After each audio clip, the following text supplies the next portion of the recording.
السلام عليكم ورحمة الله وبركاته. الحمد لله نحمده ونستعينه ونعوذ بالله من شرور أنفسنا ومن سيئات أعمالنا من يهده الله فلا مضل له ومن يضلل فلا هادي له وأشهد أن لا إله إلا الله وحده لا شريك له وأشهد أن محمدا عبده ورسوله أما بعد. கண்ணியத்திற்குரிய எல்லாம் வல்ல அல்லாஹ் ஜல்ல ஷானஹு தஆலாவின் நல்லடியார்களே, அமல்களும் அபத்தங்களும் என்ற இந்த தொடர் உரையின் 5வது நாளில் நாம் எல்லாம் இங்கே குழுமியிருக்கிறோம். நேற்றைய தினம் எந்த ஒரு மனிதராக இருந்தாலும் அல்லாஹ்வுடைய வணக்கத்தில் ஈடுபடும் பொழுது மனித இயல்பை கடந்து அந்த வணக்கத்திலே ஒன்றி போய் இந்த உலகையே மறந்து ஒன்றி போய் வணங்குதல் என்பது இஸ்லாத்தில் இல்லை. அப்படி மார்க்கத்தில் சட்டமாகவும் சொல்லப்படவில்லை. அது எந்த ஒரு மனிதனுக்கும் சாத்தியமானதும் இல்லை. அப்படி யாராவது சொல்வார்களேயானால் அவர்கள் பொய் சொல்லுகிறார்கள் என்பதற்கான சான்றுகளை சிலவற்றை பார்த்தோம். அதனுடைய தொடர்ச்சியாக நபிகள் நாயகம் ஸல்லல்லாஹு அலைஹி வஸல்லம் அவங்களுடைய காலத்தில் ஒரு சமுதாயம் குபா என்ற பகுதியில் இருந்த முஸ்லிம்களுக்கு மத்தியில் ஒரு சண்டை ஏற்படுகிறது. முஸ்லிம்களுக்கு உள்ளேயே ஒரு குழப்பம் ஏற்படுகிறது. ரசூல் ஸல்லல்லாஹு அலைஹி வஸல்லம் அவங்க அதை கேள்விப்பட்டு அவங்களுக்கு சமாதானம் செய்து வைப்பதற்காக இங்கே இருந்து குபாவுக்கு போயிட்டாங்க. மஸ்ஜித் நபவியில் இருக்காமல் குபாவுக்கு போயிட்டாங்க. அப்போ இங்கே இந்த பள்ளிவாசலில் தொழுகைக்கான நேரம் வந்து விட்டது. அப்போ ரசூல் ஸல்லல்லாஹு அலைஹி வஸல்லம் வருவாங்கன்னு பார்த்தோன்னே வரல. உடனே பிலால் அவர்கள் போய் அபூபக்கர்கிட்ட சொல்கிறாங்க, ரசூலுல்லாஹ் காண நேரம் போய்கிட்டு இருக்கு, நீங்கள் தொழுகை நடத்துங்க. அவரும் சரின்னு சொல்லி அந்த தொழுகையை நடத்துகிறார். அப்போ தொழுகை நடந்து கொண்டே இருக்கும் பொழுது ரசூல் ஸல்லல்லாஹு அலைஹி வஸல்லம் வந்துடுறாங்க வேகமாக. அந்த குபாவில் போய் அவங்கள சமரசம் செய்து வைத்து விட்டு அந்த பள்ளிவாசலுக்கு வந்து விடுகிறார்கள். வந்த உடனே வரிசையில் நின்றுட்டாங்க, சஃப்லேயே நிற்கிறாங்க. இப்போ சஹாபாக்கள்லாம் என்ன செய்கிறாங்கன்னா, ரசூலுல்லாஹ் வரும்போது அவங்களுக்கு வேற ஒருத்தர் எப்படி இமாமத் செய்கிறது? அல்லாஹ்வுடைய ரசூல் இருக்கு, மற்றவங்களுக்கு யார் வேணாலும் செஞ்சுட்டு போயிடலாம். அல்லாஹ்வுடைய ரசூலே இருக்கக்கூடிய நேரத்தில் அது எப்படி இன்னொருத்தர் இமாமாக இருக்கிறது என்கிற ஒரு அடிப்படையில் கைத்தட்ட ஆரம்பிக்கிறாங்க மக்கள்லாம். எதுக்குன்னா, அபூபக்கரை நீங்கள் இமாமத்தை விட்டு விலகுங்க, ரசூலுல்லாஹ் வந்துட்டாங்க அப்படிங்கிறத தொழுகையில் சொல்ல முடியாத வாயினால் அதை கருத்தை தெரிவிப்பதற்காக கை தட்டுகிறார்கள். கை தட்டின உடனே அபூபக்கர் திரும்பி பார்க்குற வழக்கம் கிடையாது. அதிகமாக கை தட்ட ஆரம்பிக்கிறாங்க. தட்டுன்னு கைகளை தட்டுறாங்க எல்லாரும். அப்புறம் அது ரொம்ப அதிகமாக போன பிறகு ஒரு திரும்பி பார்த்தா ரசூல் ஸல்லல்லாஹு அலைஹி வஸல்லம் நிற்கிறாங்க. அவங்க லேட்டாக நிற்கிறாங்க. பார்த்த உடனே என்ன செய்கிறாருன்னா, அப்படியே ரிவர்ஸில் அவர் வர பார்க்குறாரு. ரசூல் ஸல்லல்லாஹு அலைஹி வஸல்லம் சொல்கிறாங்க, அங்கே நீ தொழுவி அப்படின்னு கையை காட்டுறாங்க. ரசூலுல்லாஹ் தொழுகையில் தான் இருக்கிறாங்க, அவரும் தொழுகையில் இமாமாக தான் இருக்கிறாரு. கையை காட்டி அப்படி நெல்லுங்கிறாங்க. அவர் அப்படி நிற்க மாட்டேன்னு செய்கிறாரு. அப்படி ரிவர்ஸாக அப்படி நடந்து பின்னாடி வந்துடுறாரு. ரசூல் ஸல்லல்லாஹு அலைஹி வஸல்லம் முன்னாடி போய் தொழுகையை நடத்தி முடிச்சிடுறாங்க. முடித்த உடனே சஹாபாக்கள்கிட்ட கேட்குறாங்க, எதுக்காக இந்த மாதிரி கை தட்டுறீங்க? நீங்கள் தொழுகையில் எதுக்காக நீங்கள் கை தட்டுறீங்க? அப்போ ஏதாவது உங்களுக்கு சொல்ல வேண்டிய தொழுகையில் ஒரு பிழை இருந்து இமாமுக்கு சுட்டி காட்ட வேண்டிய ஒரு தேவை ஏற்பட்டால் நீங்கள் தஸ்பீஹ் செய்யுங்க, பெண்கள் தான் கை தட்டணும், நீ கை தட்டியிருக்கக்கூடாது என்று சொல்லி அதை மட்டும் என்ன செய்கிறாங்க, ஒரு அறிவுரையாக சொல்கிறாங்க. இது புகாரியில் 684வது ஹதீஸில், இன்னும் பல இடங்களில் புகாரியில் இது பதிவு செய்யப்பட்டிருக்கிறது. அப்போ இதில் என்ன நம்ம கவனிக்கிறோம்? அபூபக்கர் அவர்கள் தொழுகையில் நின்றுட்டாங்க. ரொம்ப ஈடுபாடாக தொழக்கூடிய ஒரு சஹாபில் அவங்க ஒரு ஆள். ரொம்ப ஈடுபாடுனா கூட தான் மனிதனுடைய சக்தி உட்பட்ட ஈடுபாடு. இவங்க சொல்லக்கூடிய கட்டுக்கதை ஈடுபாடு இல்லை. ஒரு அளவுக்கு ஈடுபாடாக எவ்வளவுக்கு இயலுமோ அந்த அளவுக்கு ஈடுபாடாக இருக்கிற அபூபக்கர் அவர்கள் கூட இவங்க கை தட்டினவுடனே திரும்பி பார்க்குறாங்க. அப்போ ஒன்றி போக முடியலன்னு விளங்குதா? சரி, சஹாபாக்கள் தான் தொழுகிறாங்கல்ல, பக்கத்தில் ரசூலுல்லாஹ் வந்தால் இப்படி அதையும் தெரியுது அவங்கள தொழுகிட்டு இருக்க வேண்டியான இரண்டரை கலந்து தொழுதார்களே. ஆனால் அவங்களுக்கு ரசூல் ஸல்லல்லாஹு அலைஹி வஸல்லம் லேட்டாக நம்ம சஃப்ல நிற்கிறது என்பதெல்லாம் அவங்களுக்கே தெரியுது. அப்போ கவனிக்கிறாங்க. மனிதராகத்தான் தொழுக முடியும். மனிதர்கள் எப்படி மறந்து தொழுகையில் இரண்டரை கலந்திருந்தார்களே ஆனால் ரசூல்லா வந்ததும் தெரியாது. அப்போ வந்தது இவங்களுக்கு தெரிஞ்சிருக்கிறது, இவங்க கை தட்டினதுனால அவர் திரும்பி பார்த்துருக்கிறாரு. அப்போ இவ்வளவு காரியங்களும் அதில் நடந்திருக்கும் பொழுது தொழுகையில் இந்த ஒன்றி போகிறதுங்கிற ஒரு மேட்டுங்கிறது இல்லை அப்படிங்கிறதுக்கு இது ஒரு ஆதாரமாக இருக்கிறது. அதே போல் நபிகள் நாயகம் ஸல்லல்லாஹு அலைஹி வஸல்லம் அவங்க மூத்தா போனாங்க இல்லையா, அன்றைய தினம் என்றைக்கு மரணித்தார்களோ அன்றைய தினம் அதுக்கு 5 நாளைக்கு முன்னாடியே அவங்க தொழுகைக்கு வர்றதில்லை. முடியாமல் இருந்தனால அபூபக்கர் அவர்கள் தான் தொழுகை நடத்திக்கிட்டு இருக்கிறாங்க. மயங்குறாங்க, தெளிவடைகிறாங்க, அந்த மாதிரியான ஒரு நிலையில் இருக்குது. அப்போ என்றைக்கு மரணித்தார்கள், திங்கட்கிழமை மரணிக்கிறார்கள். அன்றைய தினம் என்ன செய்கிறாங்கன்னா அபூபக்கர் அவர்கள் தொழுவிச்சிட்டு இருக்கிறாங்க. தொழுவிச்சிட்டு இருக்கும் பொழுது ரசூல் ஸல்லல்லாஹு அலைஹி வஸல்லம் இப்போ மூர்ச்சையாகி ஒரு உணர்வற்ற நிலையில் தான் அதிகமாக இருந்தாங்க. அன்றைக்கு பார்த்து அவங்களுக்கு ஒரு தெளிச்சி அடைஞ்ச உடனே அவங்க வீடும் பள்ளிவாசல் ஒன்று தானே, வீட்டில் இந்த பக்கம் ஓரத்தில் வீடு இருக்கும், திரையை விலைக்கு பார்த்தா பள்ளிவாசல் தெரியும். அந்த வீடு வழியாக தான் வருவாங்க. இது பள்ளிவாசல்னா இந்த பக்கம் ஒரு ரூம் மாதிரி இருக்கும், அந்த ரூம் வழியாக தான் ரசூலுல்லாஹ் வருவாங்க. பள்ளிவாசலில் இடத்த ஒதுக்கிட்டாங்க அர்த்தம் கிடையாது. பள்ளிவாசலுடைய இடமே அவங்க சொந்த காசில் வாங்கினது, அவங்களுடைய இடத்த தான் பள்ளிவாசலில் கொடுத்தாங்க. ரசூல் ஸல்லல்லாஹு அலைஹி வஸல்லம் ஒரு மஸ்ஜித் நபவின்றது இருக்குது, அது மக்காவிலேருந்து வரும்போது அவங்க கொண்டு வந்த பணத்தில் இருந்து தான் அந்த இடத்தை வாங்கி தனக்கு சின்ன ஒரு இடத்தை ஒதுக்கி கொண்டு அல்லாஹ்வுடைய பள்ளிக்காக மீது எல்லா இடத்தையும் நினைச்சிட்டாங்க, கொடுத்துட்டாங்க. பள்ளிவாசலில் போய் அஜரத்துக்கு பங்கு போடலாம்னு நினைச்சிருக்கோம். அதுக்கு சொல்கிறேன், ரசூலுல்லாஹ் தனக்குடைய இடத்தை தான் நினைச்சாங்க, அவங்களுக்கு அல்லாஹ்வுக்காக ஒப்படைச்சிருக்காங்க. அப்போ அந்த திரையை விலைக்கு என்ன செய்கிறாங்க பார்க்குறாங்களா, அப்போ இப்படி மக்கள்லாம் நிற்கிறாங்க, இமாம் உள்பட. இப்படி பார்த்தா எல்லாரும் தெரியும்ல, கதவு இங்கே இருக்கிறது, திறந்து இப்படி விலைக்கு பார்க்குறாங்க. திரைசிய ஸ்க்ரீன் தான் கதவுங்கிறது. ஸ்க்ரீனை விலைக்கு பார்த்தா ரசூலுல்லாஹ் அப்படி முகம் பிரகாசமான நிலையில் எட்டி பார்க்குறாங்க. மக்களுக்கெல்லாம் தொழுகையிலே கவனம் இல்லை. அதை பார்த்து ஒன்று அந்த சந்தோஷத்தில் 5-6 நாளாக காணா, என்ன ஆச்சுன்னு தெரியல, இன்னைக்கு எந்திரிச்சு தொழுகைக்கு தான் வரப்போகிறாங்க அப்படிங்கிற மாதிரி நினைத்து கொண்டு மக்களுக்கு ஒரு பயங்கரமான சந்தோஷம், அபூபக்கர் அவர்களுக்கு சந்தோஷம். அந்த மாதிரி ஒரு நிலையில் என்ன செய்கிறாங்க, மக்கள்லாம் பார்க்குறாங்க. அப்போ அந்த பார்க்கும் பொழுது கூட அந்த முகம் அவ்வளோ பிரகாசமாக ஒளி வீசுகிற வகையில், ரொம்ப நோயாளியாக இருக்கிற மாதிரியான முகமாக இல்லாமல் ரொம்ப பிரகாசமான முறையில் அந்த முகம் இருக்கிறதை பார்க்கிறார்கள். பார்த்து மக்களை பார்த்து சிரிக்கிறாங்க. மக்கள் ரசூலுல்லாஹ் பார்க்குறாங்க, ரசூலுல்லாஹ் பார்த்து என்ன செய்கிறாங்க, ரசூல் ஸல்லல்லாஹு அலைஹி வஸல்லம் மக்களை பார்த்து புன்னகை பூத்தார்கள் வருது, எத்த பஸ்ஸமும் அவர்களை பார்த்து ஒரு புன்னகை பூத்தார்கள். அப்போ நாங்கள்லாம் நினைத்து கொண்டோம், சஹாபாக்கள் சொல்கிறாங்க, நாங்கள் நினச்சிட்டோம் இன்னையோட முழு குணமாயிட்டாங்க, வந்தால் மூஞ்சி பிரகாசமாக இருக்குது, எட்டி பார்க்குறாங்க, பயங்கரமான ஒரு சிரிப்பு வர சிரிக்கிறாங்க. அப்போ ரசூல் ஸல்லல்லாஹு அலைஹி வஸல்லம் இதோட குணமடைந்து விட்டார்கள் அப்படின்னு நினைத்துக்கிட்டு அபூபக்கர் என்ன செய்கிறாங்கன்னு வழக்கம் போல பின்னாடி போகிறார். ரசூல் அங்கே நிற்கிறாங்கல்ல, இவர் தொழுவிச்சிட்டு இருக்காருல்ல, அவர் கொஞ்சம் பின்னாடி போக போகிறாரு. அப்போ ரசூல் ஸல்லல்லாஹு என்ன செய்கிறாங்கன்னு கேட்டால் தொழுவிக்கு சொல்லிட்டு ஸ்க்ரீனை மறுபடியும் இழுத்து விட்டு போயிட்டாங்க. அப்போ மொத்தம் போயிட்டாங்க. இந்த மரணிக்கிற கொஞ்ச நேரத்துக்கு முன்னாடி கடைசியாக மக்களை பார்ப்பதற்காக வேண்டி அல்லாஹ் இப்படி ஒரு வாய்ப்பை அவங்களுக்கு கொடுத்துருக்கான். அதுக்கப்புறம் அவங்க எந்திரிக்கவும் இல்லை, அந்த வக்தோடு அவங்க என்ன செஞ்சிட்டாங்க, மரணித்து விட்டார்கள். இது புகாரியில் 680வது ஹதீஸில் இருக்கிறது. இப்போ என்ன பார்க்குறோம், சஹாபாக்களை போல ஒன்றி போய் நமக்கெல்லாம் சொல்ல முடியாது. அவங்களுடைய ஈடுபாடு, நம்பிக்கை, அவங்களுடைய உறுதியோடு நம்முடைய உறுதியெல்லாம் கம்பேர் பண்ண முடியாது. அப்போ அபூபக்கர் இமாமா இருக்கிறாங்க, அவங்களும் அந்த மாதிரியான உறுதியான ஒரு சஹாபி, இந்த உம்மத்திலே சிறந்தவர் அவர் தான்.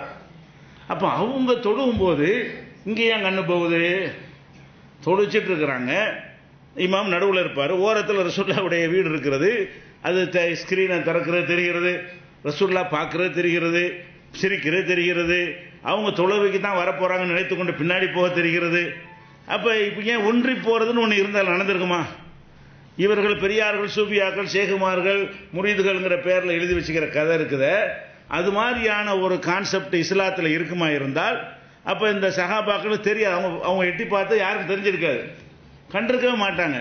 அப்போ அந்த அளவுக்கு இரண்டரை கலந்து போகிறது என்பது இஸ்லாத்தில் இல்லை, இருக்க முடியாது. சஹாபாக்களாக இருந்தாலும் அவங்களும் அப்படித்தான் தொழ முடியுமே தவிர இரண்டரை கலந்து தொழ முடியாது என்பதை இதிலிருந்து வழங்கிக் கொள்ளலாம். இது ஒரு சம்பவம். அதே மாதிரி ரசூல் ஸல்லல்லாஹு அலைஹி வஸல்லமுடைய ஆரம்ப காலத்தில் இப்போ நம்ம காபாவை நோக்கி தொழுகிறோம்ல, இது கிப்லாவாக இருக்கிறது. துவக்கத்தில் காபாவை நோக்கி தொழுகிறது இல்லை, மக்காவில் இருக்கிற வரைக்கும் காபாவை நோக்கி தொழுதாங்க. மதீனாவுக்கு போன பிறகு பைத்துல் முகத்தஸ் ஜெருசலம் இருக்கு இல்லையா, அதை கிப்லாவாக்கி என்ன செய்கிறாங்க, ரசூல் ஸல்லல்லாஹு அலைஹி வஸல்லம் தொழுகிறாங்க. அப்போ ஏன்னா அங்கே யூதர்கள்லாம் இருக்கிறதுனால யூதர்கள்லாம் ஒரு பக்கம் செஞ்சுட்டு இருக்கும்போது அதுவும் அல்லாஹ்வுடைய ஆலயம் தானே, ரெண்டாவது கட்டப்பட்ட ஒரு ஆலயம் தானே என்கிற வகையில் எல்லாமே அல்லாஹ்வுடைய உத்தரவுப்படி தான் அந்த கிப்லாவை நோக்கி தொழுதுட்டு இருக்கிறாங்க.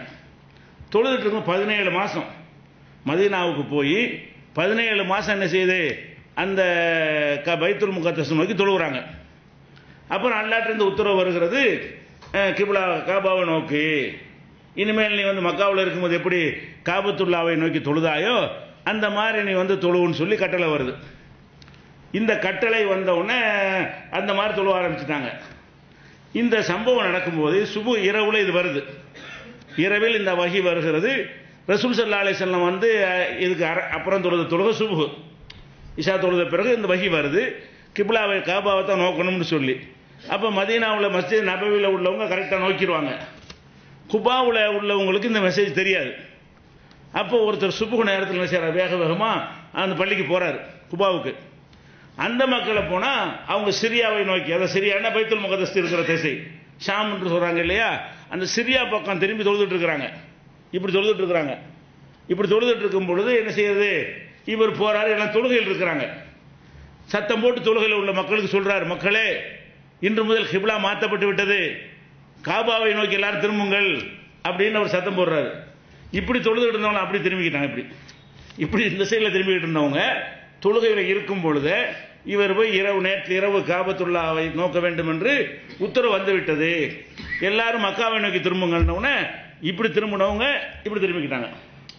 இந்த மாதிரி திரும்பிக்கிட்டு இருந்தவங்க இப்படி திரும்பிக்கிட்டாங்க. அப்போ இது புகாரியில் 403வது ஹதீஸ் நிறைய இடத்துல இருக்கிறது, சாம்பிளுக்கு ஒரு நம்பர். அப்போ இந்த 403வது ஹதீஸில் இந்த சம்பவம் இருக்கிறது. இதில் நம்ம என்ன விளங்குறோம், தொழுகையில் இருக்கிறவங்க வெளியிலேருந்து வந்த ஒருத்தர் சொல்கிற செய்தியை கேட்குறாங்க எல்லாரும், எதுவுமே விளங்காத அளவுக்கு அப்படிலாம் எழுதி வச்சுக்கிறாங்க கதை. அதுதான் சொல்கிறேன், உலகத்தில் எது நடந்தாலும் தெரியாத அளவுக்கு ஈடுபட்டு விட வேண்டும், இடி இடித்தாலும் தெரியக்கூடாது, தீப்பிடிச்சு எரிஞ்சாலும் தெரியக்கூடாது, அப்படி மனம் ஒன்றி போய் விட வேண்டும், அதுதான் தொழுகை என்று சொல்றாங்களே. அப்படி உண்மையா இருந்தா இவங்க சிரியாவை நோக்கி தொழுதுட்டு இருக்கிறவங்கள்ட்ட வந்து தொழுகையில் இருக்கிற மக்கள்கிட்ட வெளியில உள்ள ஒரு ஆள் வந்து சஹாபி சொல்றார், காபாவை நோக்கி திரும்புங்க, நேற்று வஹி வந்து விட்டது, மாற்றப்பட்டு விட்டதுன்னா தொழுகிறாங்க, திரும்புறாங்க. அப்ப இவர் சொல்வது வந்து காதில் கேட்கிற அளவுக்கும் கேட்டு அதன்படி நடக்கிற அளவுக்கும் ஈடுபாடு தானே இருந்து மனுஷன் மாதிரி தான் இருந்திருக்கிறாங்க. தொழுகைக்கு வெளியே இருக்கும் பொழுது இது மாதிரி ஒரு செய்தியை சொன்னால் என்ன மாதிரி அவங்க ரியாக்ஷன் பண்ணுவாங்க, அந்த ரியாக்ஷன் தானே பண்ணியிருக்காங்க. தொழுகைக்கு வெளியில் இருக்கும்போது இந்த மாதிரி சொன்னால் காதில் விளங்கும்ல, இந்த மாதிரி என்ன செய்யணுமோ செய்வாங்கல்ல. அப்போ தொழுகையில் இருந்த காரணத்தினால் காது அடைச்சி போயிடல உங்களுக்கு, அவங்களுடைய கவனத்துக்கு முத்திரை வைக்கப்படவில்லையே, அதே கவனம் இருக்கிறது, அதே காதனுடைய கேட்கும் திறனில் எந்த ஒரு குறைவும் ஏற்படலை. அப்போ இதெல்லாம் எதை காட்டுகிறது, இது இப்படி ஒன்று இல்லைன்னு காட்டு. எந்த ஒரு வணக்கத்திலும் இப்படிலாம் பெரியார்கள் இருந்தான்னு சொல்வார்களே, ஆனால் திட்டமிட்டு பொய் கட்டுக்கதையை உண்டாக்குறார்கள், அவங்களுக்கு ஒரு மரியாதை உண்டாக்குவதற்காக வேண்டி. அப்போ தான் ஷேகு நடமாடலாம், அப்போ தான் மக்கள் காலில் விழுவாங்க, காணிக்கை கொட்டுவாங்க.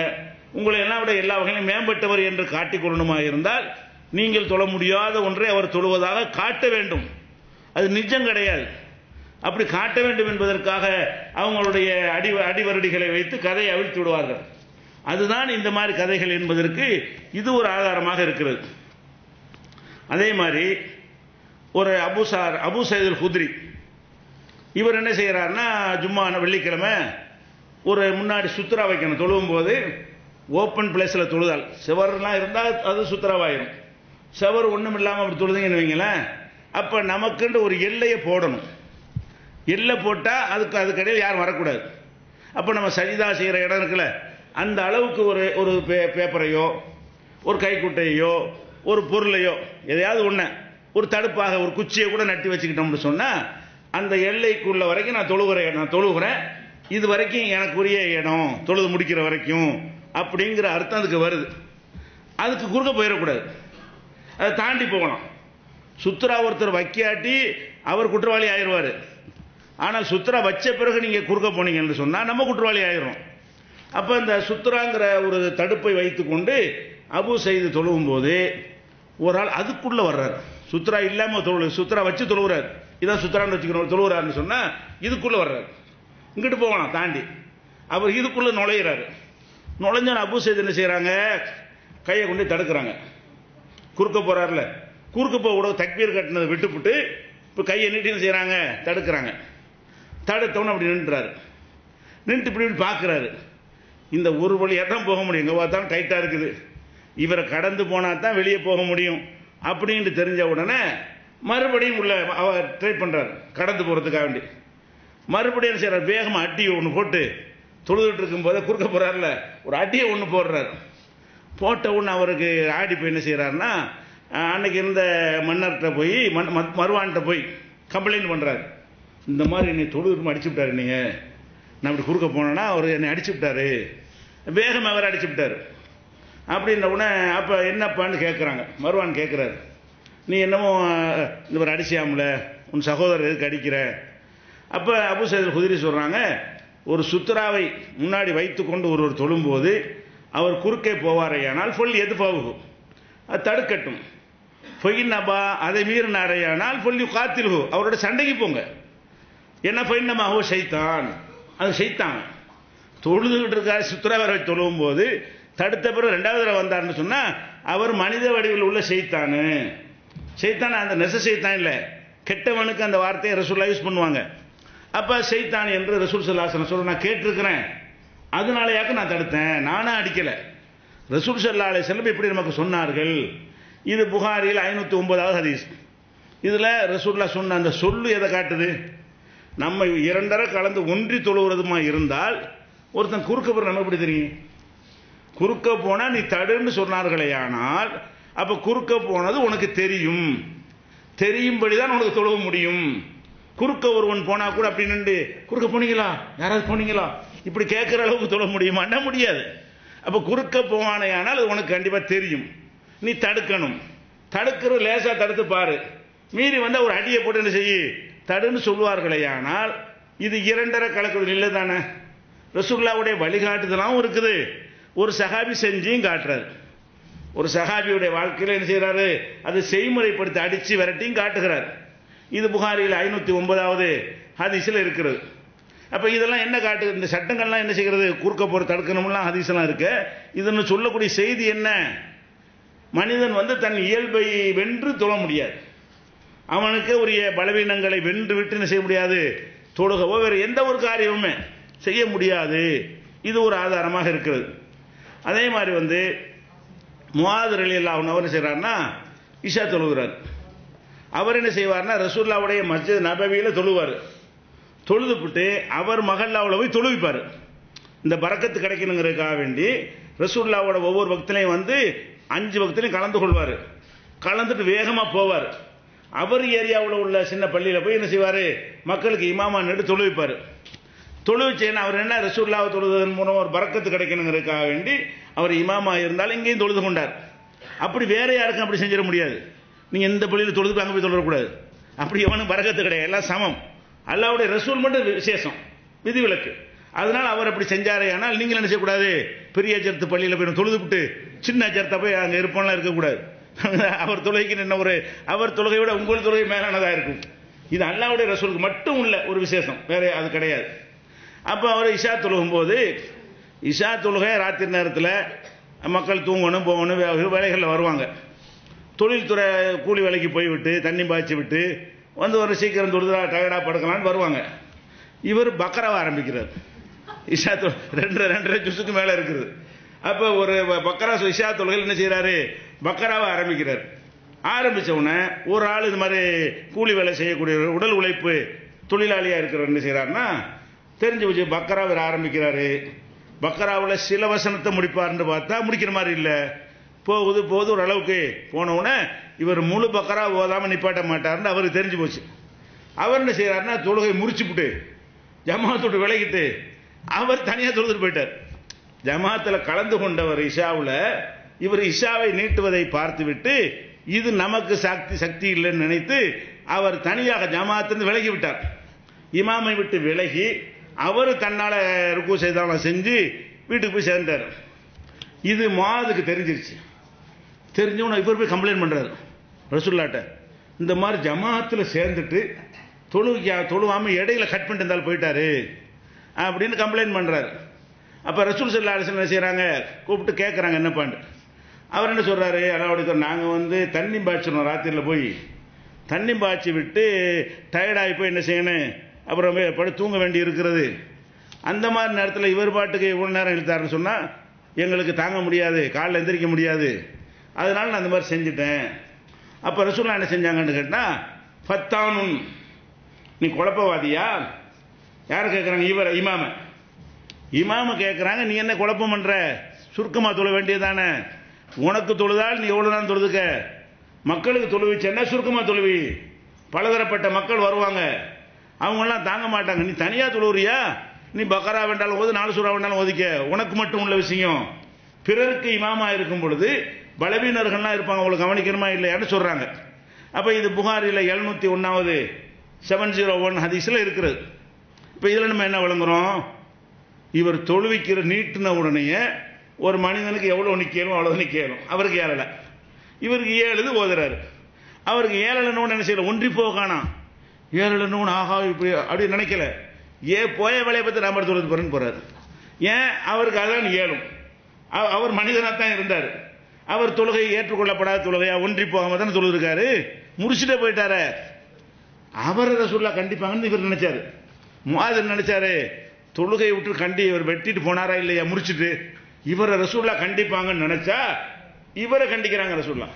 நீ குழப்பம் பண்றியா, இமாமா இருந்தா மக்களை பார்த்து செய்வியா, நீ பாட்டு இஷ்டத்தை நீட்டுவியான்னு சொல்லி 3 தடவை குழப்பவாதிங்கிறாங்க. அப்ப நம்ம என்ன விளங்குறோம் என்று கேட்டால், ஒரு மனிதன் எந்த அளவுக்கு அவனுடைய தாங்கும் சக்தி இருக்கு அவ்வளவுதான் பின்பற்றி தொழ முடியல என்று சொன்னா அவன் மனிதனாகத்தான் நடப்பாரே தவிர, இது கால் வழியே தெரியாம, கை வழியே தெரியாம, உடம்பு வழியே தெரியாம, அடுத்து காலையில் எப்படி எந்திரிக்கிறதுலாம் தெரியாம அப்படியே நின்றுவாரு, ஒரு குச்சியை நட்டு வைத்தவோ நிற்பாரு அப்படின்லாம் சொல்றாங்க. அதெல்லாம் பொய்ங்கிறவங்க தான் இல்லையா, அப்படிலாம் இருக்க முடியாது. இதுவும் புகாரில் இருக்குது. அதே மாதிரி ஹப்பாப் அவர்கள்ட்ட கேட்குறாங்க, ரசூல் ஸல்லல்லாஹு அலைஹி வஸல்லம் அவர்கள் லொஹர் அஸ்ர்ல எல்லாம் ஓதுவாங்கன்னு சொல்றீங்களே, எதை வச்சு சொல்றீங்க? சத்தம் போட்டு ஓதுற ரக்காத்துல ஓதுனா தெரியும். இப்போ சுபுகுல ரசூலுல்லாஹ் ஓதுனாங்க, சூரா ஓதுவாங்கன்னா அது காதில் விளங்கும். இஷாவில் முதல் 2 ரக்காத்துல ஓதுனாங்கன்னா அது விளங்கும். மகரிபில் 2 ரக்காத்துல ஓதுறாங்கன்னா இமாம் சத்தம் போட்டு ஓதுவார், பின்னாடி உள்ளவங்க காதில் விளங்கும். லொஹர்லையும் ரசூலுல்லாஹ் அல்ஹம்து சூரா ஓதுவாங்கங்கிறீங்க, அசர்லையும் ஓதுவாங்கங்கிறீங்க. அவங்க ஓதுவாங்கன்னு உங்களுக்கு என்ன தெரியும், சும்மா கூட நின்றுக்கலாம்ல. ரசூல் ஸல்லல்லாஹு அலைஹி வஸல்லம் அவர்கள் லொஹர் அசர்ல ஓதுவாங்க என்று உங்களுக்கு எப்படி தெரியும்? அப்ப அவர் ஹப்பாப் சொல்லுவாரு, அது எங்களுக்கு தெரியும். எதை தெரியும் என்று கேட்டால், அவருடைய தாடி அசைகிறத வச்சு தெரியும். அப்ப அங்க உட்கார்ந்து சைடில் பார்த்துருக்காரு. இமாம் நேரம் இருந்தா கூட தாடி தெரியுமா, முதுகு தான் தெரியும், கொஞ்சம் சைடில் உள்ளவருக்கு தான் பார்க்க முடியும். அப்ப சைடா உள்ளவர் எதை பார்த்திருக்காருன்னு கேட்டா, ரசூலுல்லாஹ் அப்படி கடைக்கண்ணில் பார்க்கிறாரு, வாய் அசையுது, வாய் அசையும் போது தாடி அசையுது.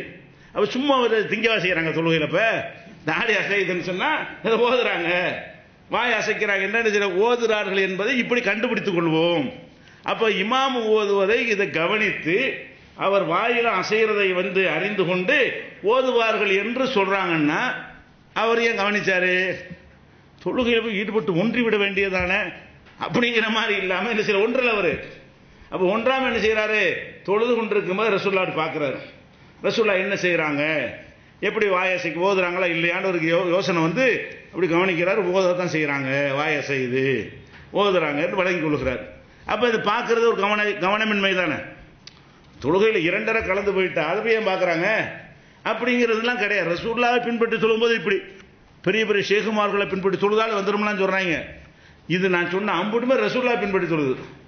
இந்த முஆதுடைய சம்பவத்தை விட்டுட்டு பார்த்தீங்கன்னா எல்லாமே ரசூல் ஸல்லல்லாஹு அலைஹி வஸல்லத்தை பின்பற்றி தொழுகும் பொழுது நடந்த சம்பவங்களாகத்தான் இருக்கிறது. அப்ப இது புகாரில 746வது ஹதீஸில் இருக்கிறது. அதே மாதிரி இன்னும் சொல்ல போனா ரசூல் ஸல்லல்லாஹு அலைஹி வஸல்லம் அவர்கள் பல சந்தர்ப்பங்களில் நமக்கு சொன்ன அறிவுரை என்ன தெரியுமா, இஹ்ராம் கட்டி இருக்கும் பொழுது 5 பிராணிகள் நீங்க கொல்லலாம். இஹ்ராமுக்குன்னு போனோம்ல, எப்பவும் கொல்லக்கூடாது, மற்ற நேரத்தில் கொல்லக்கூடாது. ஆனா 5 உயிரினங்களால் நமக்கு கேடு வரும் என்று சொன்னால் அப்ப என்ன செய்யலாம், இஹ்ராம் கட்டி இருக்கிறவர்களே கொல்லலாம். அதுல வெறி நாய் ஒன்று, வெறி நாய் வெறி பிடிச்சி வருது, நாம இஹ்ராமில் இருக்கிறோம்னு பார்க்க கூடாது, அதனால் வெறி பிடிச்சங்கிட்டா ஓடுதுன்னு விட்டுறலாம். அது நம்மளை நோக்கி வருது, அதை யாரையும் நோக்கி போகுது, பிரச்சனை வரும்னு நினைச்சோம்னு சொன்னால் இஹ்ராமா இருக்கும்போது என்ன செய்யலாம், ஒரு கல்லை விட்டு எரிஞ்சா கம்பு விட்டு அடிச்சியோ நம்ம எந்த வகையிலையாவது அதை கொல்லலாம். அது மாதிரி எலி, அதுவா எலி ஒன்றாவது ஒரு விஷயம். எலி வந்து டிஸ்டர்ப் பண்ணிக்கிட்டு இருக்குன்னு வைங்க, அப்போ இஹ்ராமா இருக்கக்கூடியவர் என்ன செய்யலாம், அதை கொல்லலாம். அதே மாதிரி தேள் ஓடுது, இஹ்ராமா நாம் இருக்கிறோம், உயிரை கொள்ளக்கூடாது, ஹஜ்ஜுக்காக இஹ்ராம் கட்டியிருக்கிறோம் அப்படின்னு நினைக்காம தேளையும் கொள்ளலாம். அது மாதிரி பருந்து, கடுகு இருக்குல்ல, கோழி குஞ்சு தூக்குற மாதிரி வருது, அந்த மாதிரியான அதை கண்டீங்களே. ஆனால் இதெல்லாம் அதில் கேடு வந்தால் தான் அது பாட்டுக்கு போயிட்டு கொண்டு வேண்டியது. இவைகளால் கேடு வரும் என்று சொன்னால் அப்போ வந்து நம்ம வந்து என்ன செய்யலாம், கொள்ளலாம் இருக்கிறது. அது மாதிரி அதில் ஒன்று சொல்கிறாங்க, ஒரு குராப், காகத்தினால சில கேடு வரக்கூடிய ஒரு இது நினைத்தீர்களே, ஆனால் அதை அடித்து என்ன செய்யலாம், நீங்கள் கொள்ளலாம் அப்படிங்கிறாங்க. இது சொல்லிட்டு கால ஒஃபி சலாத்தி ஐலன் ரசூல் ஸல்லல்லாஹு சொல்கிறாங்க, தொழுகையில் நீங்கள் இருக்கும் பொழுது பிடிச்சி கொள்ளலாம். அது தொழுகையில் இருக்கிறோம், ஒரு பாம்போ தேலை வருது, இந்த தேல்னால் நமக்கு ஒரு ஹையத்து பாம்பு வருது 5 விஷயத்தில், அப்போ பாம்பை நீ கொள்ளாண்டு வருது, ஒரு பாம்பு சீறிட்டு வருதுன்னு வைங்களேன், நாங்கள் தொழுகையில் இன்வால்மெண்ட்டாக இருக்கிறோம் அப்படி இருக்கக்கூடாது, அடித்து போட்டுற வேண்டியது. அவங்க தொழுகை விட்டுட்டு கூட என்ன செய்யலாம், அடிக்கணும், தேலை கண்டா அடிக்கணும். நம்மளுக்கு இடைஞ்சல் போடாத விஷயம், பறந்து போயிட்டு இருக்கு, நமக்கு ஒரு பிரச்சனை இல்லையா, போயிட வேண்டியதுதான்.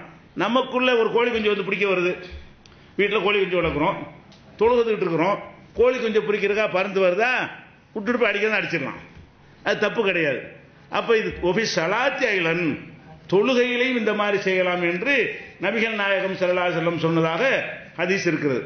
அப்போ தொழுது கொண்டிருக்கும் பொழுது பாம்பு தேளு இதெல்லாம் கவனித்து நம்ம அதிலிருந்து நம்மை தற்காத்து மனிதனாக இயல்புல எப்படி என்ன செய்வோமோ, தொழுகையில் இல்லாட்டி என்ன செய்வோமோ அதை தொழுகையிலையும் செய்கிறோம். இப்போ பாதுகாப்புன்னு வரும்பொழுது அப்போ இதெல்லாம் எதை காட்டுதுன்னா, இந்த ஒன்றுதல் என்கிறது அப்படிங்கிறது அமல்ல கிடையாது, முடியாது யாராலையும். அதே மாதிரி ரசூல் ஸல்லல்லாஹு அலைஹி வஸல்லம் தொழுகை இதெல்லாம் வந்து சஹாபாக்கள் நடந்தாச்சா, சரி அல்லாஹ்வுடைய ரசூலாச்சு அப்படி ஒன்று போய் தொழுதுருக்காங்களா இவங்க சொல்ற மாதிரி. இப்போ நம்ம சொன்ன எல்லாமே சஹாபாக்களா செஞ்ச விஷயங்கள், ரசூலுல்லாஹ்வுக்கு முன்னிலையில் நடந்தது, ரசூலுல்லாஹ்வுக்கு தெரிஞ்சு நடந்த விஷயங்கள். இப்போ ரசூல் ஸல்லல்லாஹு அலைஹி வஸல்லம் என்ன செய்கிறாங்க, இப்னு அப்பாஸ் வந்து அவங்க சின்னம்மா மகனாக இருக்கனால அங்கே போய் தங்குறாங்க ரசூலுல்லாஹ் வீட்டில். இரவில் ரசூலுல்லாஹ் தொழுகும் பொழுது அவரை போய் பக்கத்தில் போய் நின்றுக்கிட்டார் தொழுகும் போது. இப்போ ரசூலுல்லாஹ்க்கு வலது பக்கம் நின்றவுடனே காதை பிடிச்சி திருக்கிட்டு வந்து இடது பக்கம் நிப்பாட்டுறாங்க. இப்போ தொழுகையில் இருக்கும்போது ரசூல் ஸல்லல்லாஹு அலைஹி வஸல்லம் தொழுகிறாங்க இரவில், பக்கத்தில் இப்னு அப்பாஸ் நிற்கிறாரு. அப்போ பக்கத்தில் ஒரு ஆள் நிற்கிறதும் தெரியுது, அவர் இப்னு அப்பாஸுக்கும் தெரியுது, அவர் ராங்கா நிற்கிறதும் தெரியுது, அவர் ரைட்டாக நிப்பாட்டுறக்கான்னு கையை பிடிச்சி இழுத்துட்டு வந்து இப்படி என்ன செய்கிறாங்க, பின்பக்கம் கையை விட்டு காதை பிடிச்சி இழுத்துக்கொண்டு இந்த பக்கம் நிப்பாட்டுறாங்க. இப்படி ரசூல் ஸல்லல்லாஹு அலைஹி வஸல்லம் செஞ்சார்கள்ங்கிற ஹதீஸ் வந்து புகாரியில் 699வது ஹதீஸில் இருக்கிறது. அகதபி ரசி அகாமனி அன் யமீனிஹி, தலையை பிடித்து தங்களுடைய வலது பக்கமாக என்னை நிப்பாட்டினார்கள் அப்படின்னு வருது. அப்போ இதில் நம்ம என்ன வழங்குறோம், ரசூல் ஸல்லல்லாஹு அலைஹி வஸல்லம் அவர்கள் தொழுதாலும் இதெல்லாம் கவனித்து தான் தொழுவார்கள். பக்கத்தில் வாரம் நின்றா உங்களுக்கு தெரியும், நான் தொழுகையில் ஈடுபட்டேன் எனக்கு ஒன்றுமே தெரியாது அப்படின்ற மாதிரி, நீ பக்கத்தில் நின்றியா, என் பக்கத்தில் நீ நான் தொழுத அப்படின்லாம் ரசூலுல்லாஹ் இருக்கல. அப்போ பக்கத்தில் தொழுத ஒருத்தர் தொழுகிறார் என்பதும் அவர் தவறா நிற்கிறது மட்டும் தெரியல, யாருங்கிறதும் தெரியுது, அவர் தப்பா நிற்கிறாருன்னு தெரியுது, அதுக்கு உள்ள செய்ய வேண்டிய நடவடிக்கை எடுக்கிறாங்க. இது வந்து புகாரியில் 699 இருக்குது. ரசூல் ஸல்லல்லாஹு சொல்றாங்க, நான் வந்து நீளமாக தொழுவணும்னு போய் தக்பீர் கட்டுவேன், கூட்டத்தை பார்த்துட்டு சரி இளைஞர்களாக இருக்கிறாங்க இவங்க தாக்கு பிடிப்பாங்க அப்படின்னு நினைத்து சில நாட்களை பார்ப்பாங்க, இது கொஞ்சம் நிற்பாங்கன்ற மாதிரி தெரிஞ்சால் கொஞ்சம் நீளமாக தொழுன்னு நினச்சி தக்பீர் கட்டிடுவாங்க. கட்டின உடனே திடீர்னு குழந்தையுடைய அழுகை சத்தம் கேட்டுரும். உடனே என்ன செய்வானா, வேக வேகமாக முடிச்சிடுவேன். ஏன்னு கேட்டால் குழந்தையுடைய அழுகை சத்தம் அங்கே ஏன் கேட்குதுன்னா, பெண்களும் வருவார்கள் பள்ளிக்கு, கை குழந்தையோட வந்து விடுவார்கள், கை குழந்தைய தொட்டில் போட்டுவிட்டு அவங்க தொழுது கொண்டிருப்பார்கள். அப்போ இந்த குழந்தை அழுதால் அந்த தாயுடைய மனசு என்ன செய்யும், நம்ம குழந்தை அழுவுதுங்கும் பொழுது அவர்களுக்கு மன சங்கடம் ஏற்படும், எப்படா இந்த தொழுகையை முடிப்பாங்க அப்படிங்கிற மாதிரியான ஒரு நிலைமை ஏற்படும். அந்த தாயின் மனது வேதனைப்படக்கூடாது, கஷ்டப்படக்கூடாது என்பதற்காக கொஞ்சம் நீளமாக தொழுன்னு நினைத்தனால் சுருக்கமாக தொழுதுருவேன். எதனால் தொழுதுருவேன், குழந்தை சத்தத்தை கேட்டு. ஒன்றி போன குழந்தை சத்தம் கேட்குது, தக்பீர் கட்டி ரசூலுல்லாஹ் தக்பீர் கட்டி விட்டார்கள், ஆனால் உலகமே தெரியாது அப்படின்னு இருக்குமே. ஆனால் குழந்தை அழுகுற சத்தம் ஏன் கேட்குதுங்கிறேன், குழந்தை எங்கேயா அழுகுற குழந்தை தூரத்தில் பெண்கள்லாம் இருப்பாங்கன்னு சொல்ல போனா அந்த சின்ன சத்தம் கூட காதில் கேட்ட உடனே டக்குன்னு என்ன செய்யறாங்க, காதில் விழுவது மட்டும் இல்லை, அது குழந்தை சத்தம்ன்று திங்க் பண்றாங்க. சிந்தனையில் வருதுல, இந்த குழந்தை அம்மா வந்திருக்கு, அதை திங்க் பண்றாங்க. அந்த அம்மா வேதனைப்படும், அதை தொழுகைக்குள்ள உள்ள முடிவு நடக்கிறது. சும்மா முடிவு சொன்னாங்கன்னு காதில் கேட்டது மட்டுமல்ல, காதில் கேட்டால் அது என்ன மாதிரியான சிந்தனைகள் அது வந்திருக்கு உங்களுக்கு, இந்த அம்மா வேதனைப்படுவாங்க. நீட்டினோம்னா உங்களுக்கு சங்கடமா இருக்கும், சுருக்கமாக தொழுதால் உங்களுக்கு சங்கடம் இருக்காது என்று முடிவுலாம் அதுக்குள்ள எடுக்கப்படுது. ஒரு செகண்டுக்குள்ள இவ்வளவு முடிவு வந்து விடுகிறது, சுருக்கமாக முடிச்சிடுறாங்க. அப்ப என்ன காட்டுது, ஒன்றிப்பு கிடையாது. குழந்தை அழுகுற சத்தம் கேட்கும்னா போற போக்கில் சில கேட்கும், அப்படி இல்லை. அது சாதாரண நிலையை கேட்டு எப்படி புரிந்து கொள்வோமோ அந்த மாதிரி புரிந்து கொள்ளுகிற வகையில் கேட்கிறார்கள். அப்ப இதெல்லாம் எதை காட்டுதுன்னா, அவங்க சொல்ற பொய் ஒன்றிலாம் முடியாது, யாராலையும் முடியாது. இது புகாரில் 707வது ஹதீஸ்ல இருக்கிறது. ரசூல் ஸல்லல்லாஹு அலைஹி வஸல்லம் தொழுதுட்டு இருக்கிறாங்க. ஒரு ஆள் கொஞ்சம் லேட்டா வர்றாரு, ருக்குவுக்கு என்ன செய்யறாரு, கிடைக்குமா கிடைக்காதுன்னு வந்துடுறாரு. ருக்கு கிடைச்சி போச்சு அவருக்கு. ருக்குவுல ரசூலுல்லாஹ் தலையை தூக்கித்தான் என்ன செய்யறது அப்படின்னு நினைத்து கொண்டு வேகமா வர்றாரு. ருக்கு கிடைச்சி போச்சு. எந்திரிச்ச உடனே சார் ரப்பனா லக்கல் ஹம்து ஹம்தன் கஸீரன் தய்யிபன் முபாரக்கன் ஃபீஹின்னு அல்லாஹ் புகழ்றார் இந்த ஒரு வாய்ப்பு கிடைச்சதுக்காக வேண்டி. சத்தமா சலாம் கொடுத்த உடனே யாருப்பா அது என்னமோ சொன்னீங்களப்பா, யாருப்பான்னு கேட்குறாங்க. மணில் முத்தக்கல்லிம், யார் இந்த சொன்னதுங்கிறாங்க. நான் தான் அப்படிங்கிறாங்க. நீ நல்ல சொல்லியிருக்கிற, இதை மலக்குகள் நான் முந்தி பதிகிறதா நீ முந்தி பதிகிறதான்னு சொல்லி 30 மலக்குகள் இதுக்கு போட்டி போடுறாங்கப்பான்னு சொல்லி ரசூலுல்லாஹ் அதை பாராட்டுறாங்க. அப்ப இவர் சொன்ன விஷயத்தை அவங்க ஏன் கவனிக்கிறாங்க, தொழுவு தானே செய்யறாங்க. இவங்க தொழுகை இவங்க தொழுதுட்டு போக வேண்டியதானே. அவர் அவர் ருக்கு கிடைச்சோன்னு அவர் சந்தோஷத்துக்கு என்னமோ சொன்னார்னு சொன்னா அது ஏன் உங்களுக்கு காதுல விழுகிறது. இப்படித்தான் மனுஷனா இருக்க முடியும். அல்லாஹ்வுடைய ரசூலா இருந்தாலும் இப்படித்தான் சொல்ல முடியுமே தவிர எதுவுமே அறியாத நிலையில் தொழுகிறதுங்கிறது சாத்தியமே இல்லை அப்படிங்கிறது இது புகாரில 799வது ஹதீஸாக இருக்கிறது. இது மாதிரி ரசூலுல்லாஹ் மறந்து விட்டு சைதா செய்த விஷயங்கள்லாம் இருக்கிறது. அது மாதிரி குழந்தையை தூக்கிட்டு ரசூலுல்லாஹ் தொழுகிறாங்க. உமாமான்னு சொல்லி அவங்களுக்கு பேத்தி ஜெய்னபு உங்களுடைய மகள், முதல் மகள், அவங்களுடைய ஜெய்னபுடைய பிள்ளை தான் உமாமா. உமாமா ரொம்ப சேட்டை பண்ணிட்டு இருக்குமா, தொலைக்கு ரொம்ப தோல்லதுக்கு வச்சுக்கிடுவாங்க, தக்பீர் கட்ட தோல்லதுக்கு வச்சுக்கிட்டு தக்பீர் கட்டிக்கிடுவாங்க. குழந்தை தோல்ல இருக்கும். ருக்கு போகும்போது கீழே விழுந்துரும்ல, அப்ப என்ன செய்வாங்க, அப்படி தூக்கி இறக்கி வச்சு ருக்கு பண்ணுவாங்க. ருக்கு செய்தாலும் முடிஞ்சோன்னா எந்திரிக்கும் போது மருத்துவக்கு பாட்டி வச்சுக்கிடுவாங்க. இப்படி ரசூல் ஸல்லல்லாஹு அலைஹி வஸல்லம் அவர்கள் ஹாமிலுன் உமாமத்த பின்த் ஸைனப் ரசூலுல்லாஹி ஸல்லல்லாஹு அலைஹி வஸல்லம், ரசூலுல்லாஹ்வுடைய மகள் ஜெய்னபுடைய மகளாகிய ஜெய்னபின் மகள் உமாமாவை சுமந்து கொண்டு தொழுவார்கள். ஒய்தா சஜத பலாஹா, சைதா செய்யும் போது கீழே வைத்து விடுவார்கள். ஒய்தா காம ஹமலஹா, நிற்கும் போது தூக்கி வைத்துக் கொள்வார்கள். அப்ப குழந்தை ரொம்ப சேட்டை பண்ணா கூட அந்த குழந்தையை தூக்கி வைத்துக் கொண்டே தொழுகிறாங்க, இறக்குறாங்க. குழந்தை இருக்கிறது தெரிகிறது, குனிஞ்சா கீழே விழுந்துடும் தெரிகிறது, இறக்கி வச்சா தான் நம்ம சைதா செய்ய முடியும்னு தெரிகிறது. இப்படி எல்லாம் செஞ்சார்கள் என்கிற செய்தி புகாரில 516வது ஹதீஸில் இருக்கிறது. அப்ப இவங்க சொல்றது பொய்ன்னு விளங்குதா? இரண்டரை கலந்து அப்படி ஒன்றி போதல் என்பது இருக்குமே, தான் நடந்திருக்குமா? இது நடந்திருக்காது. அப்ப இந்த மாதிரியான ரசூலுல்லாஹ் என்ன செய்றாங்க, ஒரு நாள் தொழுகிறாங்க. அந்த ட்ரெஸ் ஒருத்தர் கொடுத்த அன்பளிப்பு ரொம்ப ஒரு டிசைனா இருக்குது, அதுலயே கவனம் எல்லாம் போகுது. தொழுது முடிச்சவனை கலட்டி இது கொண்டு அவர்கிட்ட கொடுத்து விட்டு வேற ஒன்று தரட்டா அதை வாங்கிட்டு வாங்க. ஏன்னாட்டா இது என் கவனத்தை திருப்பி கொண்டே இருந்தது. தொழுகையில் இருக்கும் பொழுது சில வித்தியாசமான ட்ரெஸ் ஏத்தாப்புல ஒருத்தன் போட்டிருந்தாங்க, நம்மளே போட்டுன்னு வைங்களேன், அதுலேயே போக முடியும், மாறியா போயிட்டே இருக்கும். இது மனிதனுக்கு உள்ளது, ரசூலுல்லாஹ்வுக்கு இருந்துச்சு. அதுக்கு அந்த ட்ரெஸ்ஸை தவிர்த்தாங்களே தவிர அது இருக்கும்போது அந்த கவனம் வராம இருந்துச்சா? கழட்டி கொண்டு கொடுத்துட்டு வர சொல்லிட்டாங்க, வேற எதை வாங்கிட்டு வர சொல்லிட்டாங்க. இது புகாரில் 373வது ஹதீஸ்ல இது இடம்பெற்றிருக்கிறது. ஒரு நாள் வீட்டில் தொழுகிறாங்க, ஏத்தாப்புல ஸ்கிரீன் போட்டிருக்கிறது. தொழுது பார்க்குறாங்க, வீட்டில் ஸ்கிரீன் இருக்கா, அந்த ஸ்கிரீன்லேயே எப்படி போகுது கவனம். நம்ம போகும்போது கலர் எல்லாமே நமக்கு பல விதமான தோற்றங்கள் வரும் பொழுது பல சிந்தனைகள் வரும். தொழுது முடிச்ச உடனே ஆயிஷாவே தூக்கிட்டு போயிடுது, எடுத்துருது. என் தொழுகையில் அவ்வளோ இடைஞ்சல் பண்ணிருச்சு, டிஸ்டர்ப் பண்ணிருச்சு. இந்த ஸ்கிரீன் நான் தொழுகும் போது டிஸ்டர்ப் பண்ணுகிறது, இது அப்புறப்படுத்து அப்படின்னு தொழுது முடிச்சவொன்னு சொல்றாங்க. அப்ப ட்ரெஸ் அவங்க கவனத்தை ஈர்த்திருக்கிறது. எதிரில் உள்ள ஸ்கிரீன் அவங்க கவனத்தை, இது புகாரில 374வது ஹதீஸ்ல இடம்பெற்றிருக்கிறது. ரசூலுல்லாஹ் வீட்டில் தொழுவாங்க, சின்ன இடம், மனைவி படுத்திருப்பாங்க குறுக்க, சைதா செய்யறதுக்கு இடம் பத்தாது, சின்ன இடம் தானே. அப்ப சைதா செய்யும்போது என்ன செய்வாங்க, நின்று தொழுவாங்க. ஆயிஷா குறுக்க படுத்திருப்பாங்க. சஜிதா செய்யும் பொழுது விரலால் ஆயிஷா நாயுடைய காலை குத்துவாங்க, ஆயிஷா நாய் காலை மடக்கிடுவாங்க. ரசூல்லா சஜிதா செஞ்சு முடிச்சோடனே அப்போ கால் நீட்டிக்கிடுவாங்க. இப்படி செஞ்சுருக்காங்கன்னா என்ன அர்த்தம்? ஆயிஷா நாய் விளக்கம் சொல்கிறாங்க, உள் புயூத்து தான் லைசபிகா மிஸ்பாகும். அவங்க சஜிதா செய்ய வர்றது ஏன் எனக்கு தெரியலை, விரல்னால குத்துறாங்கன்னு சொன்னால் வீட்டில் விளக்கு இல்லை, விளக்கு வெளிச்சமாக இருந்தால் நானும் கூட மடக்கியிருப்பேன். வெளிச்சம் இல்லாதனால சஜிதாவுக்கு வரும்போது இது காலில் சஜிதா செய்ய முடியும், காலை ஒரு குத்து குத்தணும், காலை மடக்கிடுவாங்க. அப்போ தொழும்பு என் காலில் குத்துணும். தொழுகும் போது மனைவி படுத்திருக்கிற யாவும் இருக்கிறது, அவங்க கால் இங்கே இருக்குன்னு தெரிகிறது, அந்த காலை குத்துனா மடக்கிடுவாங்கன்னு தெரிகிறது. இவ்வளோ விஷயமும் தொழுகைக்குள்ளதான சிந்தனைக்கு வருது. இது புகாரில் 382வது ஹதீஸில் இடம்பெற்றிருக்கிறது. இப்படி நிறைய ஒரு நாள் தொழுகிறாங்க, வேகம் வெளியே வர்றாங்க, தொழுது முடிச்சோன்னா போயிட்டு மறுபடியும் வர்றாங்க. நான் எதுக்கு வேகமாக போனேன் தெரியுமா? தொழுதுகிட்டு இருக்கும்போது வீட்டில் ஒரு வெள்ளி கட்டி இருக்கிற யாவும் எனக்கு வந்துருச்சு. தொழுகையில் இருக்கும்போது தொழுதுட்டு இருந்தேன்னா ஒரு ஜக்காத்தாக வெள்ளி கட்டி ஒன்று தந்தாங்க. மூத்தாயிட்டான்னா குடும்பத்தார் நம்ம பொருள் நினச்சிக்கிடுவாங்க, அது என்னுடையது இல்லை என்று உடனே போய் சொல்லிட்டு அதை விநியோகம் பண்ண சொல்வதற்கு நான் ஓடுறேங்கிறாங்க. இந்த யாவும் எப்போ வந்துச்சு? நான் தொழுது கொண்டு இருக்கும்போது எனக்கு யாவும் வருது. எது வருது? வீட்டில் வைத்த வெள்ளி கட்டி யாவும் வருதுங்கிறாங்க.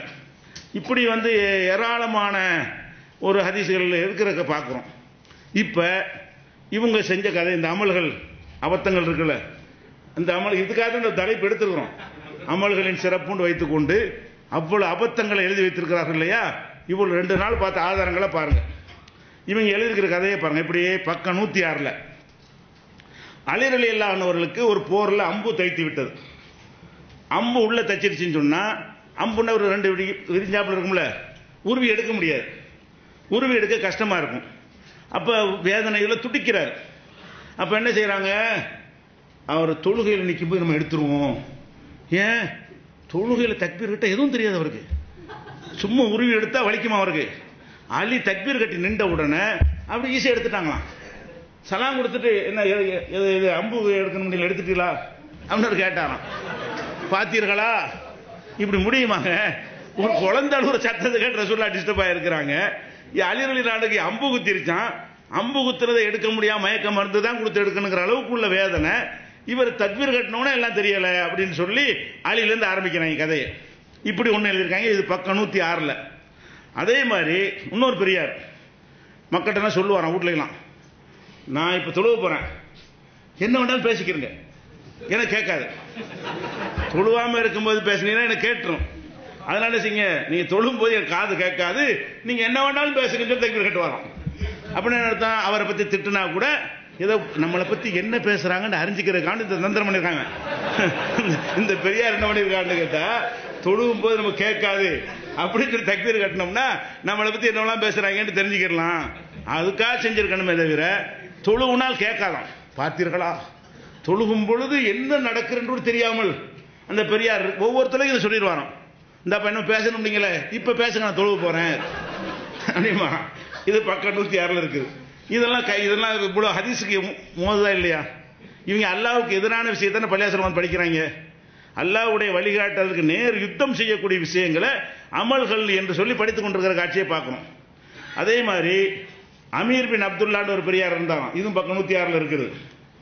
அவருக்கு யார் பேசினாலும் கொட்டு மேளம் அடித்தாலும் எதுவுமே கேட்காது. தொழுகை தக்பீர் கட்டும்போது மேளம் அடிச்சான்னு வைங்க, மேளம் அடிச்சு மோளம் அடிச்சுட்டு போனான்னு சொன்னா அதெல்லாம் காதில் கேட்காதான். சொல்லுது முடிச்ச பிறகு அவர் என்ன செய்வார்? இயல்பு நிலைக்கு வருவாராம். இந்த மாதிரி தொழுவார் என்று அவரை பற்றி எழுதி வச்சிருக்கிறாங்க. பக்கம் 76 ஒரு பெரியார் இருந்தார். காலில் கட்டி வந்து விட்டது, அது வேதனை துடித்தார். அந்த கட்டி ஆபரேஷன் பண்ணி எடுக்க வேண்டும், முடியவில்லை. அவர் வலி தாங்க முடியாமல் துடிக்கிறார். உடனே சொன்னார்கள், அவர் தக்பீர் கட்டும்போது வெயிட் பண்ணுங்கள், அவர் தக்பீர் கட்டும்போது அறுத்து எடுத்துருங்க. ஒண்ணுமே தெரியாது என்றார்களாம். தக்பீர் கட்டணும் அறுத்தார்களாம். ஒண்ணுமே தெரியல, எடுத்து விட்டீர்களான்னு கேட்டாராம். இதுக்கு அதுக்கு பில்டப் கொடுப்பான் அந்த ஆளு. பார்த்தீர்களா பெரியார்கள் எப்படி தொழுதிருக்கிறார்கள், நீங்கள் தொழலாம் தொழுகையா உங்கள் இதுவாகத்தான். அப்ப ரசூல்லாட்ட கேட்கிற மாதிரி ரசூல்லாவே தொழுது தொழுகை இல்லை இவங்க பாசப்படி. இந்த மாதிரி பார்த்தா ரசூல்லா சஹாபாக்கெல்லாம் தொழுதாங்களே, அதெல்லாம் தொழுகையே இல்லைண்டாயிரும். இப்படி எல்லாம் தொழுதிருக்கிறார்கள் சொல்லி அது மாதிரி இதை செய்யறாங்க. அதே மாதிரி பக்கம் 106 ஒரு உறுப்பு பழுதாகி போச்சான், கையா கால வீடாகி போச்சு போல இருக்கு. அதை வெட்டணும்ட்டாரான் டாக்டர். அப்ப இந்த ஆபரேஷன்லாம் இருந்திருக்குன்னு நினைக்கிறேன். அப்ப வெட்டணும்னு சொன்ன உடனே நினைச்சாங்களாம், ஒன்றும் பிரச்சனை இல்லை, தொழுகும் போது தக்பீர் எடுத்துலாம் பேசாம. இப்படியான கதைகளா விட்டுருக்காங்க நிறைய பேருக்கு. தொழுகும் போது அம்பு எடுத்தது, கட்டி எடுத்தது, வேற உறுப்பை வெட்டினதுன்னு சொல்லி எல்லாமே கதை எழுதி வச்சுக்கிற காட்சியை பார்க்கணும். அப்ப இதெல்லாம் என்னன்னு கேட்டா, ஒரு பில்டப் ஏற்படுத்தி அவர்கள் மீது ஒரு பக்தியை உண்டாக்கி சீடர்கள் முரீது வாங்குறதுக்காக வேண்டி இதை செஞ்சிருக்காங்க விளங்குதே தவிர இதுல கடுகளும் உண்மையா இருக்க முடியாது. அவர் செய்வதே முதல்ல கூடாது இருந்தாலும், ஆனா செஞ்சு இருக்க முடியாது. எந்த மனிதனாலும் அது சாத்தியப்படாத ஒரு விஷயம் என்பதை விளங்கிக் கொள்ள வேண்டும். அதே மாதிரி துன்னூன் என்ற ஒரு பெரியார் இருந்தாராம். அவர் என்ன செய்வார்னு கேட்டா, நம்ம தொழுகை அல்லாஹ் தக்பீர் கட்டுறோம்ல, இவர் அப்படி கட்ட மாட்டாராம், அல்லாஹும் போறான், அப்படி உசுறு போயிருமா. அல்லாஹ்னு சொல்லுவாரா, அந்த வார்த்தையை சொன்ன உடனே உயிர் போய்விட்டு இப்படி போன மாதிரி நிற்பாராம். அக்பர் நெஞ்சு இப்படி இந்த அல்லாங்கிற வார்த்தையை கேட்ட உடனே இப்படி ஆகிவிடுவார்கள். எழுதி வச்சுக்கிறாங்க கதை. 103ஆம் பக்கத்தில் பார்த்தீங்கன்னா, துன்னூண்டு ஒரு பெரியார் இருந்தாரு, அந்த அல்லாண்டவனு என்ன செய்ய ஜனாசா ஆயிடுவாராம், புணமா ஆயிடுவாராம். கொஞ்சம் நேரம் சென்று தான் உசுர வருமா. இந்த அல்லாங்கிற வார்த்தை எப்படிப்பட்ட ஒரு தாக்கத்தை ஏற்படுத்துகிறது பார்த்தீர்களான்னா, இப்போ இதெல்லாம் ரசூலுல்லாஹ்லாம் ஏற்படுத்தவில்லை, இவங்களுக்கு தான் ஏற்படுத்தியிருக்கு. அதை பார்க்கணும். அதே மாதிரி ஓய்சுல் கரணி அவர் நல்லவர், ரசூலுல்லாஹ் அவரை பாராட்டியிருக்கிறாங்க. ரசூலுல்லாஹ் காலத்துக்கு பிந்தி வருவார், நல்ல மனிதன் என்று முன்னறிவிப்பு செஞ்ச ஒரு நல்ல ஒரு மனிதர். அவர் பேர்ல கட்டுக்கதை இது. அவர் நல்ல மனிதர், இது அவர் பேர்ல சொன்ன கட்டுக்கதை. என்ன செய்வாராம், அவரு இரவுல தொழுவாரா, தொழுவும் போது ருக்குக்கு போயிடுவாராம். ருக்குக்கு போனா விட்டி ருக்கு தானா, அந்த மெய் மறந்து போய் ருக்குல இருந்தவர் சுபுகளாம் தாண்டினும் ருக்குலே இருப்பாராம். ஒரு ரக்காத்துல தொழுத முடியாது இருக்கு. சில நாள் என்ன செய்வாராம், ருக்கு ஒழுங்கா செஞ்சிருவாராம், சஜிதாவுக்கு போவாராம். ஒரு சஜிதாவில் போனார்னா சஜிதாதான். இப்படி எல்லாம் பாருங்க, உள்ள ஈடுபட்டு இப்படி மார்க்கம் இருக்கா? 4 ரக்காத்து 3 ரக்காத்து நம்பர் சொல்வது எதுக்கு? எண்ணி கவனமா செய்யணுங்கிறது தானே. சும்மா நின்றுட்டே இருக்கிறதுக்கா? எதுக்கு 4 ரக்காத்து 3 ரக்காத்து நம்பர் சொல்லப்படுது? அது கவனம் வைக்கிறேன். ருக்கு செய்யறோம், இப்ப இதுக்கப்புறம் எந்திரிக்கணும், இதுக்கப்புறம் சஜிதாவுக்கு போகணும், இதெல்லாம் யாவும் வச்சுக்கிறதுக்கு தான் இந்த நம்பரு. 2 ரக்காத்து 2 சஜிதா 1 ருக்கு ஒன்றுலாம் எதுக்கு சொல்லப்படுது? அதை கவனமா இருந்து செய்வதற்கு தானே சொல்லப்படுகிறது. இவர் ருக்குல போனா ருக்கு தானா, சஜிதாவில் போனா சஜிதாவுலே 8 மணி நேரம், ருக்குலே 8 மணி நேரம் ஓட்டிடுவாராம். அப்ப அது தொழுகை. அதை நான் கேட்கிறேன், ருக்குலே 8 மணி நேரம் ஓடி தொழுகை தடை செய்யப்பட்ட நேரம்லாம் வந்துச்சுன்னு சொன்னா அது பேர் தொழுகையாது? இப்படி யாராலும் இருக்க முடியாது. இதெல்லாம் நம்மளை பயங்காட்டி இந்த நிலை நீங்கள் அடையணுமா இருந்தால் இந்த மாதிரி முசாவர் மாதிரி நீங்க அடையுங்க. அதுக்காக செஞ்ச வேலை தான் இது தப்லீக்ல. இது பக்கம் 103 இந்த கதை இருக்கிறது. அதே மாதிரி இன்னொரு பெரியார் இருந்தாராம், இது பக்கம் 150. ஈ முக்கியம், ஈ அளவு ஈயை போல எதுவும் டிஸ்டர்ப் பண்ண முடியாதுங்க. நம்ம இதாக எழுதுறோம்னு சொன்னா ஈ வீட்டில் ரூம்ல நுழைஞ்சிச்சுன்னு வைங்க, முடிஞ்ச அவ்வளவுதான். ஒரு குறிப்பெடுக்க முடியாது, ஒரு சிந்தனை வேலை செய்யாது, அவ்வளவு டிஸ்டர்ப். குழந்தைகள் அழுது கத்துனா கூட ஒன்றும் ஆகாது, இவங்க உட்கார அப்புறம் எங்கிட்ட உட்கார, அவ்வளவு டிஸ்டர்ப் பண்ணு. இவர் ஈய முக்கியமா தக்பீர் கட்டார்னா சாம இருப்பாங்க. ஈ மொய்க்கிறது அவருக்கு எந்த ஒரு கடுகளும் ஈ மொச்சி டிஸ்டர்ப் ஆகலன்னு எவனும் சொல்ல முடியாது உலகத்தில். ஒரு ஈ டிஸ்டர்ப் பண்ணாலே நம்முடைய எல்லா கவனமும் போய்விடும். இவர் அப்படியெல்லாம் இருந்தாருன்னு எழுதி வைத்திருக்கிறார்கள். அதே மாதிரி இன்னொரு பெரியார் தொழுது இருக்கும்போது குழவி கொட்டுச்சான். குழவி கொட்டிக்கிட்டே இருக்கான். குழவி கொட்டினோன்னு அவர் அது தெரியவே இல்லை, நின்றுட்டே இருக்கிறான். ஒரு கம்பு நிற்கிற மாதிரி நின்றாரு. ஒரு கம்பை நட்டி வைத்தால் ஆடுமா, அசையுமா, துடிக்குமா, அந்த மாதிரி நின்று கொண்டே இந்த பெரியார் தொழுதார். குழவி கொட்டியதே தெரியவில்லை அவருக்கு. அப்படி இதையும் உட்காந்து பார்த்துருப்பாங்க இருக்கு. அவன் மேலே செய்யாம யாருக்கு குழவி கெட்டது, யாருக்கு அம்பு குத்துது, இதுக்கே உட்காந்து பார்த்துக்கிட்ட மாதிரி எழுதுறாங்க. இது பக்கம் 80 இருக்கிறது. அதே மாதிரி ஒரு பெரியார்ட்ட கேட்கறாங்க, இது பக்கம் 107. தொழுகையில் உங்களுக்கு வேற நினைவு எதுவும் வருமா? என்னது தொழுகையில வேற நினைவா? தொழுகையிலையும் வராது, தொழுகைக்கு வெளியிலே வராது எனக்கு அப்படின்ற பெரியார் சொன்னாரு. இப்படி எல்லாம் கதை. அதே மாதிரி தொழுகையை தவிர வேற நினைவு வரவே முடியாது, வந்தால் அது தொழுகை கிடையாது அப்படின்னு பெரியார் சொன்னாராம் பக்கம் 108. அப்படின்னா அது ரசூலுல்லாஹ் தொழுகை எதுவுமே தொழுகை இல்லைங்கிறாங்க. இப்போ நம்ம சொன்ன 2 நாளா சொல்லிட்டு ஆதாரங்கள் இருக்கு, இதுல எதுவுமே தொழுகை இல்லைங்க. இவங்க சொல்லுப்படி பாம்பாடி தேளடின்னு ரசூலுல்லாஹ் சொன்னாங்களே, அதெல்லாம் தொழுகையே கிடையாது, வேற மார்க்கத்தை உண்டாக்குறாங்க. இது அல்லாஹ் ரசூலுடைய மார்க்கம் அல்லாம இவங்க ஒரு புது மதத்தை உண்டாக்குறாங்கன்னு அர்த்தமாவதா இல்லையா? அது தொழுகை இல்லையா, வேற நாள் வரப்படாதான். இன்னொரு பெரியார் தொழுது இருந்தாராம்.